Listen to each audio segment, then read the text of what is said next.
Welcome to the Redirect Podcast, where we discuss trends and topics in the digital marketing space and how it impacts your brand. I'm Adrienne Wallace. My guests today are Jason Dodge and Derek DeVries at BlackTruck Media and Marketing. You might know these guys, who will talk with us today about what's happening to your social ads and why AI has more to do with it than you think. The algorithm is watching, fellas. What's happening? Isn't it to blame for everything these days, right? It's taking over. The bots are finally taking over. It's convenient. I'm here for it. I mean, there's pros and cons of it, right? And we've seen it in the ad tech space for, many years, having operated there for many years. Some we could argue that some degree of AI has been there a lot longer than what the what Gen Pop might be seeing now, right? The AI is very mainstream. There's been some degree of machine learning. Again, I understand, full disclosure, I know there's a difference between machine learning and AI. However, as a maybe precursor to a lot of the things that we see now, responsive ad units have been around a long time, and the ways in which those different combinations and these pools of assets and things like that get displayed are all heavily driven off of these learning models and data. And I will leave it at that. Absolutely. So today we're going to talk about changes in targeting and platform strategies that we might want to deploy, how AI is shaping campaign management and optimization, and why you absolutely must adapt pretty quickly here. And so we'll start right here with Derek, if you don't mind. You're like my favorite historian of social, all things social, all things digital. But can you talk a little bit about what social advertising looked like 5 or 10 years ago for those that might have not have been on this train just yet? Sure, sure. So we're talking about the period of time that is prior to the iOS 14.5 app tracking transparency policy implementation, which essentially, for the uninitiated, presented people with a very clear choice and the very clear knowledge that they have the option to opt out of personalized ads, essentially. This is a lot of over the years, the digital world got really comfortable with just forcing people to opt into things, which included on your device, for example, access to your GPS data, access to some of the other data about you, an identifier that was used to target advertising by platforms that could view and see this identifier. And so you could set up a beacon somewhere. This was what, in the days of what used to be called geofencing, you used to be able, and I think you kind of still can, but the limitations are much, there are many more limitations than there used to be. You could see who all the mobile phones within an area. Now that's something that's sort of reserved for law enforcement, intelligence agencies, um, less constitutional probably, but it's the kind of thing you see on Person of Interest where they can find people by their phone signal and when it's pinged a tower. But anyway, we used to have a lot more granular information, and when I say we, I don't mean the advertisers, because the only people that have ever had access to this much consumer data is the platform owners. So your Metas, your Twitters, your LinkedIn's, whatever, what have you, your Googles. The platform was the intermediary between the advertiser and the audience. And unfortunately, most of these platforms, particularly Meta, did not acquit themselves very well. And subsequently, there's been a lot of backlash for the many failings of these platforms to sort of police their own behavior and act responsibly. And in the short term, it made them money, but in the long term, it threatens the existence of some of these companies. I won't get into that, but suffice to say, these platforms had a ton of information about you, and they still do. But the way that they allow you to use it has been cut back significantly. So there's a lot of people that think that your phone is listening to you and serving you ads based on what it hears you talk about. It's not. I mean, if it could be, that would be a massive, that would be something like people would go to jail for. So That's not happening, but they don't need that. They know what ads you, what posts you linger over, what posts you hover over. If you start to type a comment and then decide to delete it, they know what you typed.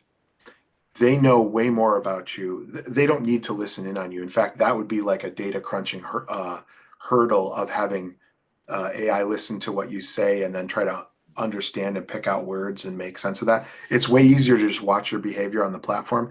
Like that's one of the reasons Meta added 5 more reactions than just the like button, was to give them a greater variety of data to better understand why you were engaging with this content, to give you them some emotional and sort of contextual understanding. So we used to have way more data. It used to be that if you uploaded a customer list and you said, give me a lookalike, you would get 1.2 or 1.4 million people who were a really, really good fit. And that was pretty much all you had to do for targeting. Or you could run an ad, take the people that engaged with that ad, or take the people that visited your website, your retargeting audience, and create a lookalike of that. And it was really good. Unfortunately, now that's not the case because with policies like iOS 14.5 app tracking transparency, almost 99 to 100% of, I mean, it's like almost 100% of people opted out of that. So all these platforms lost access to deliver use the information that they have about you to deliver ads to you. And they've had to also cut back on some other things because of some other nefarious things they've done, like violating the Equal Lending Act, the Equal Housing, violating all kinds of laws with employment and that kind of a thing, which is why there's special ad categories now, and they police that pretty heavily, which they should have done up front, but they didn't because there's not money in being proactive about things, I guess. Essentially, what we have access to in terms of targeting is no more. The golden age was probably 2016 through 2020, and then subsequently everything's gotten worse. The quality is reduced, and so that means that we've had to change how we do targeting. It means that we think more about interest targeting, or we think more about the default demographic options that are in there, or we have to let campaigns run longer because in addition to your ads not only serve based on who you initially targeted, they also serve based on what the platform learns, the machine learning process, which is a form of AI. And it's a form of AI that these platforms have been using way longer than Chat GPT was a gleam in anybody's eye. And it's debatable as to whether GPTs are truly AI. They are a form of AI. They're not necessarily, they're convoluting the use of the word AI to imply that that's all they are, but they're not. Anyway, semantics aside, it also now takes more time to learn because you have to essentially run an experiment and train the platform on who your audience is. Now, the good thing is, if you have an account that's been running for years, it's got learning built into it. So as long as you're doing something similar to what you were doing before, some of that learning is applied, helps speed up the process, helps get you better results. If it was a fresh ad account that you just created, you're starting over. And there are even people that talk about things like pixel conditioning, where you are running ads for the sole purpose of determining who visits your site and takes some actions and who doesn't, and conditioning the pixel, conditioning the machine learning to be in sort of the right scope and the right frame of mind. And that's essentially the big difference. It used to be a lot better razor targeting. You could, with a very small budget, in a very short amount of time, reach a lot of really relevant people and produce a lot of really great results. And that's just changed. It's not as good. And we've also lost attribution. So it's getting harder and harder to understand what happens after the ad, particularly if it leaves the platform. And that's why there's been a move to move some of the conversions inside of the platform. These would be your lead gen or instant forms types of ad formats. That's why Facebook and Instagram created shops so that the shopping could be done inside of the platform so that they would never lose visibility. Because what happens is when they leave to go to your site, some people's phones allow us to see what happens, but a lot of them don't. Particularly any iOS users, they're likely not that they're not reporting to either the ad platform or to our website that this person came from the ad. And iOS has what, 60% of the market share in the United States. So that's a big chunk. That was a big hit. And we've sort of, marketers have been reeling ever since. Well, yeah, and it was 96% was the 96% of the folks when iOS 14.5 rolled out that did not opt in to being tracked, right? So you were auto with iOS 14.5, you were auto if you were auto opted out. You actually had to opt in, and 96% of people did not do that. So subsequently, what ends up happening is strictly picking on Meta at this point in time, right? The value all of a sudden of ads, if you looked at ROAS, falls flat, unfortunately. It's So certainly less. yeah, It I certainly was going to makes the job say harder. the declining organic, increased pay to play. We got AI in the mix. Targeting restrictions are in play, like Yeah. Derek was talking about earlier. Now we have the rise of auto optimization tools and dynamic creative. What's a girl to do, right? The platforms are in flux. What are some of the things that we're seeing about I'm kind of thinking about like AI is the new ad manager. How do you feel about that? I know you have Yeah, feelings. I mean I think there's pros and cons to it, right? I think that from a design perspective, right? Unfortunately, now really great design, exceptional design is always going to have a place in marketing. The challenge is that if it's production type work, meaning here's my creative, bang out 10 different variations of it or different sizes that we would need to upload into our pool of assets to run and to test. That work should probably, honestly, be handled by AI, and it's fairly safe to do so. The challenge that I come up with AI is that within these platforms, and all of them are doing this, all of them. This isn't just a Meta thing. This isn't a Google thing, a Reddit thing. They're all doing this because they want the adoption. And how you get adoption is just auto opting your advertisers into it. Um, is the AI is more or less being thrusted upon us, whether we want it or not. And you actually have to go in and make sure you check the box so that it doesn't show up. And what I'm talking about here is that's not just the ad delivery models, it's enhancements and things that are placed within the ads that, any good marketer that has a focus or a degree of focus on brand security and brand safety would know is not right. It's having music that doesn't align with your brand or imagery that it's pulling in from who knows where. Um, or creating images for you on your behalf that you don't know about simply based off of the fact that you've looked at it and said, "Oh yeah, this is easy." No, if anything, it's going to make it harder from an ad practitioner perspective. That's been our experience with it over the last honestly 2 years with the I think the growth in it across platforms.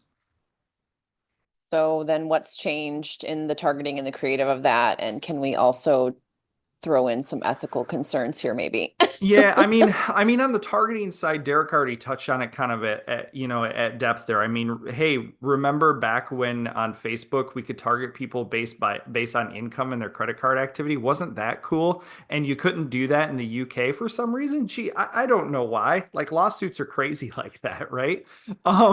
But you know, uh, to Derek's point, like audience targeting, um, you know, AI is going to make the recommendations and suggestions based off of like, hey, individuals, because they have the data, they meaning the platform. Again, this isn't just a Facebook thing. This has been in the Google ecosystem for a very long time. Hey, people who are interested in this are also interested in this, right? And that's where the power of audience building tools like SparkToro and others that are out there help us understand where is your audience hanging out there in the fringe. And a lot of those are powered by data, large models, and predictive analytics, AI. Um, on the ad side of it, um, it it's just the dynamic aspects of it. I would let Derek speak a little a little bit more at length to that, just to some of it's not struggles, it's challenges. And I think people need to be aware of these things because some of the stuff, especially now with Meta's Advantage Plus, um, we could go down a rabbit trail and talk about Google's Performance Max or PMax, or their new demand gen stuff too, right? And how this is their holy grail. This is easy for anybody to do, right? Just give me a budget and tell me who you want to target. And hey, you know what? Jesus, take the wheel. Here we go. Nope.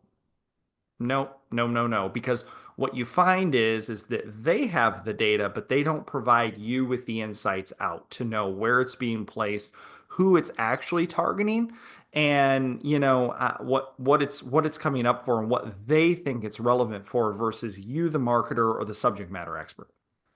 That's a dangerous tool to just be sort of sitting out there for anybody to manipulate or play with, in addition to maybe having somebody else, managing your accounts.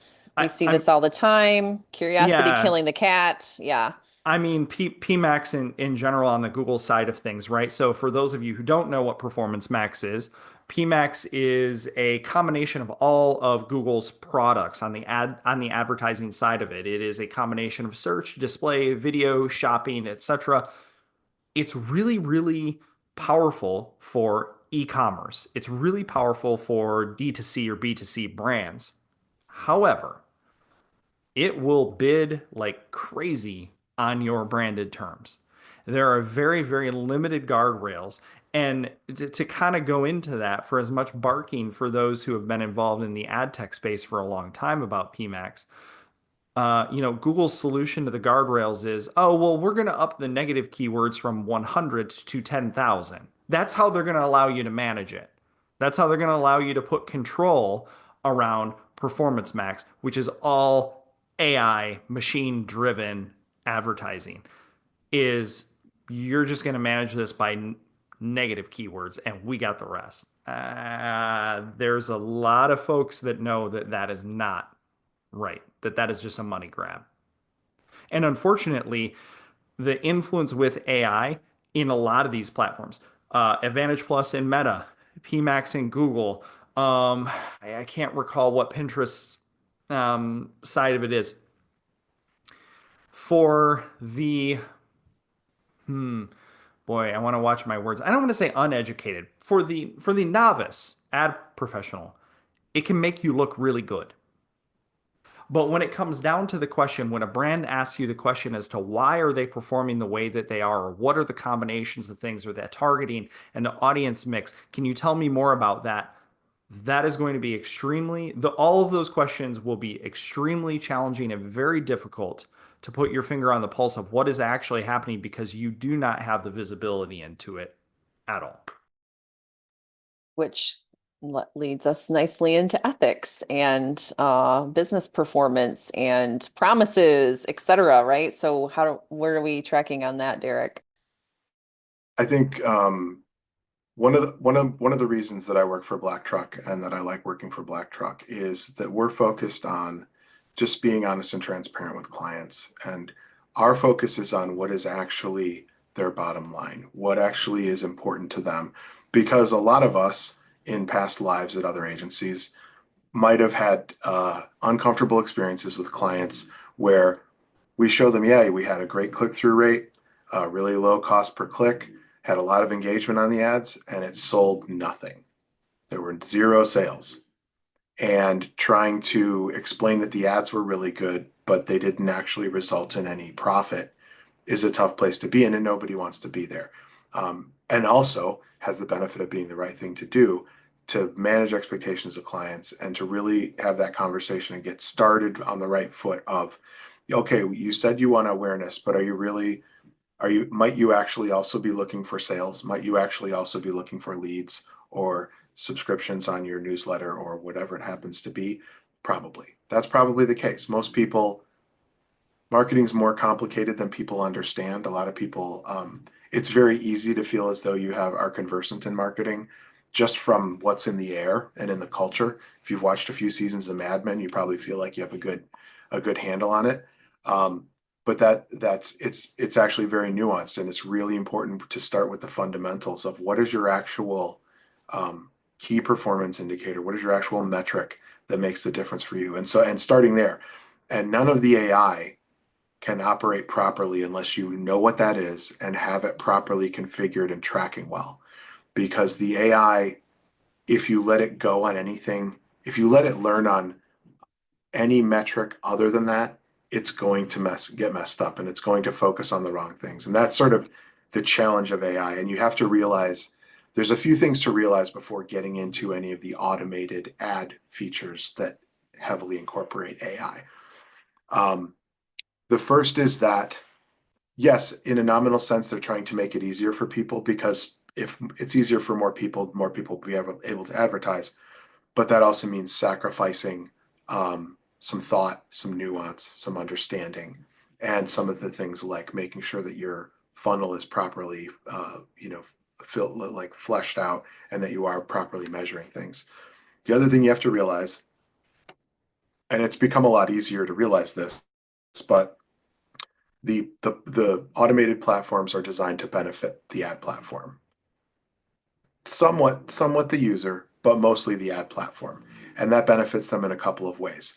If performance looks good, so there's a pressure on them to make performance look better than it is, which is why, for example, in Performance Max, they do a lot of branded search bids on branded terms, which are, for those who don't understand, those are your name, your brand name. That's probably something, if somebody is Googling your brand name, they were probably going to click on your organic search result anyway. So that's a click you're paying for, that you, but for some extraneous circumstances, you probably shouldn't be paying for. The other thing that they, in addition to sort of goosing up your ad spend, they also have ad inventory that's undesirable, that sophisticated marketers know is not a good place to spend money on ads. And so what this allows them to do is simultaneously increase your budget and get rid of some of their undesirable ad inventory. And so that overriding pressure also undergirds these automated platforms. The other reality is, as Jason alluded to, these platforms have all been trained, because the bulk of activity online is e-commerce. They are completely inured to the e-commerce way of doing things. And if you're doing e-commerce, you're probably okay. There more of the learning will be applicable to what you are doing. So you're probably in safer hands to use some of the automated features. If you're not, you really need to step away, because the conventions of e-commerce are not the same as the conventions for business to business, or for really niche and targeted and specialized campaigns, which are the kind that we specialize in. We do some e-commerce, but most of our clients have thorny issues that can't be resolved with checking the turn on auto box, or the Advantage Plus box, or the PMax box. And so you have to understand that those pressures are in place. A great example, every ad campaign is an experiment. And Meta in particular has been they've been on like a tear, introducing different ad formats and changing things up, because in the olden days, the benefit of social ads was that they got around banner blindness, which is the phenomenon of, when you look at a web page that's full of ads, you're pretty good at tuning those out. We're all quite sophisticated at that. And I would challenge anyone listening to remember the last banner ad you saw. What was it for? Could you even remember? No, probably not, because we're so good at tuning them out. Social posts tricked you into looking at them by making your brain think that it's organic content, blah, blah, blah, earning more activity. That's become a problem, because now the ads are, so essentially there's a pressure to reinvent the format of the ad so it looks different to get people to click on it. The challenge that creates is, and that's great. That's great that they're innovating and using AI to come up with different responsive formats and add different features and things to ads. But is somebody clicking on that ad because it looks weird, or because they're actually interested in your brand? That's the challenge. And e-commerce, it might not matter, because your barrier to conversion is so low. But if you're selling bespoke engineering services, that click is not as valuable as it might be if you sold, something that cleans your night retainer. in a pod that cleans your night retainer because it's a different conversion, different audience. The barrier is much higher for one than the other. And so that's sort of the problem with some of this AI if you're not aware going in what the potential problems could be. That's something that I'm always worried about is when they introduce this new feature, are people going to click on it because it looks weird or because it caught their attention and they're actually interested? And that's If the challenges. And that's also why you have to have your conversions dialed in because if it's one versus the other, you notice much quicker if conversions aren't happening that, oh, wow, the click-through rate's really high. Does it match up with conversions? If you don't have that conversion piece and that really dialed in measurement, you're wasting money because if the new ad format increases the click-through rate, but it's a click-through rate from irrelevant people, not only is it training your campaign to learn from the wrong behavior, but it's also wasting your money. if I get ads served to me now after this recording of something to disinfect my mouth guard, I'm gonna call BS on my phone's listening. I'm You're gonna just call hovering BS over on. them, Yeah, man. totally. You Yeah, need those yeah. pods. Okay, so this definitely identifies a change in strategy for marketers and a shift in Yeah. how and what we pay attention to. So Jason, like, how do we train this dragon? Yeah, I mean, you can't, and I don't think that you've ever been able to control the algorithm. That's silly. Again, it's a very reactive industry that we work in, both on the organic side of things as well as the paid.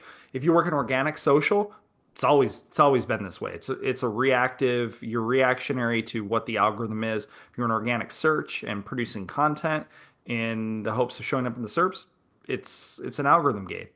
The paid side is pay to play. It's the only way to get truer data and actually be able to guide it. You still are a little bit at the mercy of the algorithm, right? And being able to fall into those buckets. And really that is what you have to do. You have to think about it. It's a little bit of a mind shift where you have to think about I am guiding this algorithm. Um, Case in point, we had, as oftentimes you do if you're on the advertiser side, where, hey, clients are gonna, as they should, brands should scrutinize ads and how they appear and how they show up. And it's an opportunity to be able to explain, with responsive ad units, everybody has to understand, like, gone are the days of static banner ads. In fact, you can run a static image that has text overlaid on it. It's absolutely beautifully crafted, no doubt. But if you were to put that against responsive ad units, I hands down guarantee you that the responsive ad units will show 10x the amount of times that static will, and probably 10x the return. Because what a responsive ad unit does is it's that no matter the platform, no matter the device, the ad inventory, we have an image, we have text, we have things that fit whatever it is that need to happen. If you could see my hands right now, I'd look like an air traffic controller, right? But that's the reality of it. So, and there is some degree of control that you can have over that in terms of saying, well, I want to pin this image or I want to pin this headline. But yeah, to say that you can have the exact science nailed down on, ooh, this combination right here is the winning ticket. No, it really might come down to the fact that those two images are the ones that showed the most. End of discussion. That Yeah. doesn't mean that it doesn't mean that the image of grandpa is any better than the image of grandma. It Yeah. really depends on the seasonality, the time of day at which it was shown, to those audiences, and whether or not it resonated to them. And hey, by the way, that might have been the second time they saw your brand. Yeah. And that brings us to assets. So Derek, what Hmm. type of assets seem to be most important here for conversion or data? What's kind of the biggest departure from like referring back to Mad Men, the sort of Mad Men era, the traditional, Madison Avenue era of marketing is you don't have to pick the one right thing anymore. You don't have to pick the one right headline. You don't have to pick the one right paragraph of copy or the one right image. You take the ones that you think are the best in all those categories, and then you let them find the people that need to see each one, because there are many different audiences. You also have to take into account that, in addition to, as Jason said, seasonality and preference and the number of times they've interacted with your brand, there's also the ecosystem around your ads. What else are people seeing organically in their feeds? What are other advertisers running? Maybe what you ran stood out this time because it was a departure from what the other advertisers are running.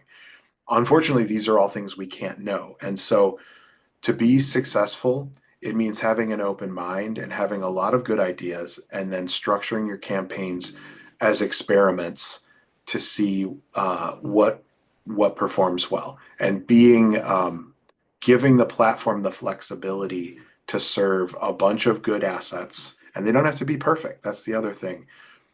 Um, that cover a variety of topics, that show a variety of things, of benefits, of all those sorts of features of ads, giving them the diversity of content to work with, to try mixing and matching all these different components to produce the best result. Because what you also have to realize is each person sees a different ad potentially. That's how the systems are. They're not trying to like mass. They're not trying to mass produce or unveil the same thing to every person.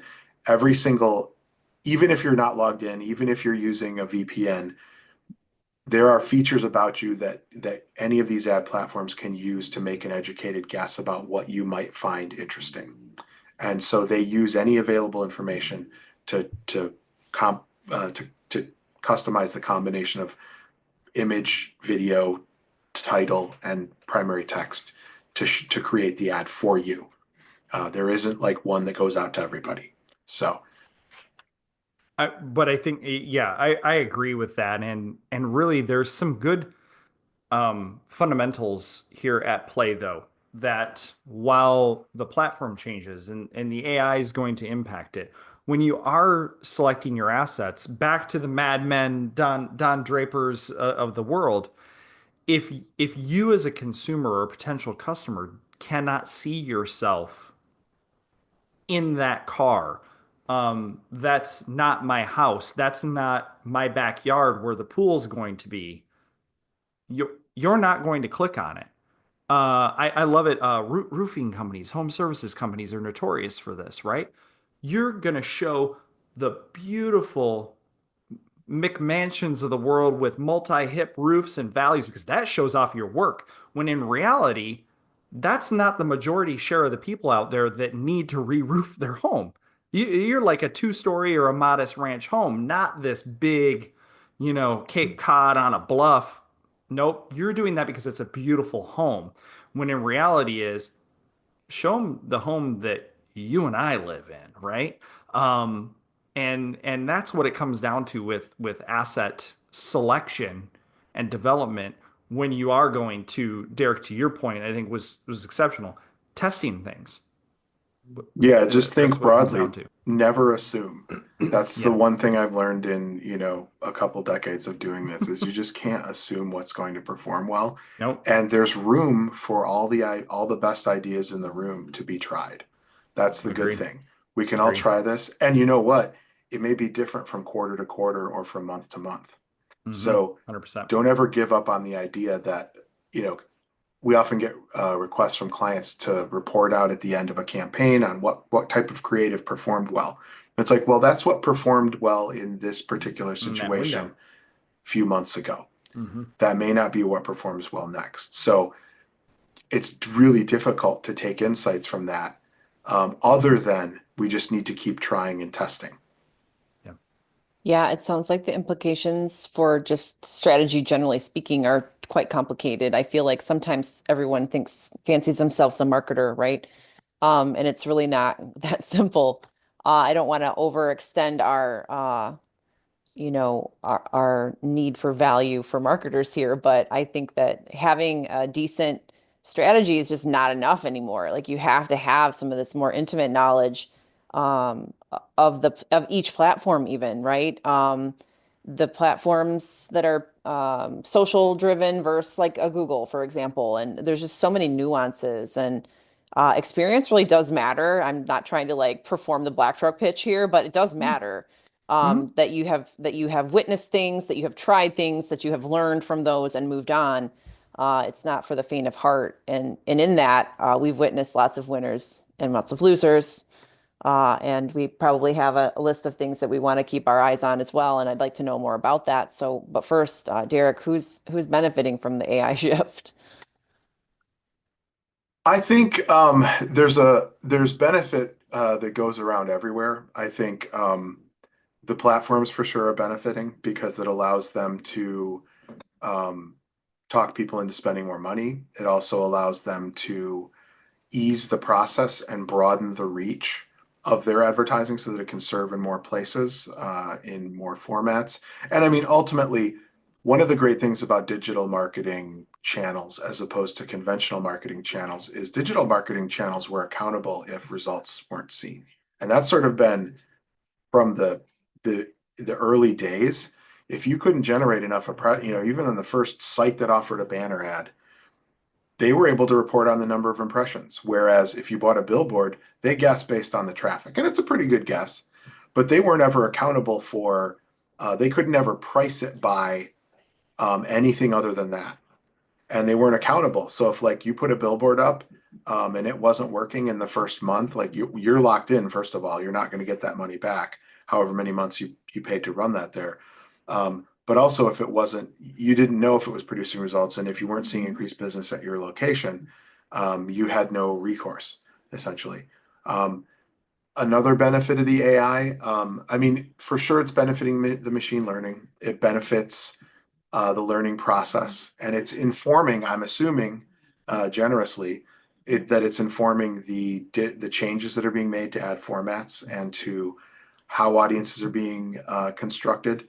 I think there is a benefit to the advertiser there, and also particularly for some of the newest changes. And these are more confined. Some of the platforms have them. TikTok has some of them, but Meta's really all in on AI in terms of the asset creation. So now it's really annoying because now, like, if you have Meta Business Manager open, it takes up about a gig of memory in your browser because of all the stuff they have bolted on there because they're trying to suggest AI copy. So as soon as you paste in a URL or paste in some primary text, it starts auto generating other potential headlines or primary text descriptions for you to incorporate. So if you're less sophisticated as a marketer and you're doing this, or you're like a mom and pop business, not only can they help you write your copy, then it's not going to help me because we have clients that have very particular standards. But if you are flexible with your standards, you're a small operation, and this copy sounds a little better than what I dropped in there, great, that's good. They can also help you generate increasingly now visual assets, whether it's still images or videos or animations using AI.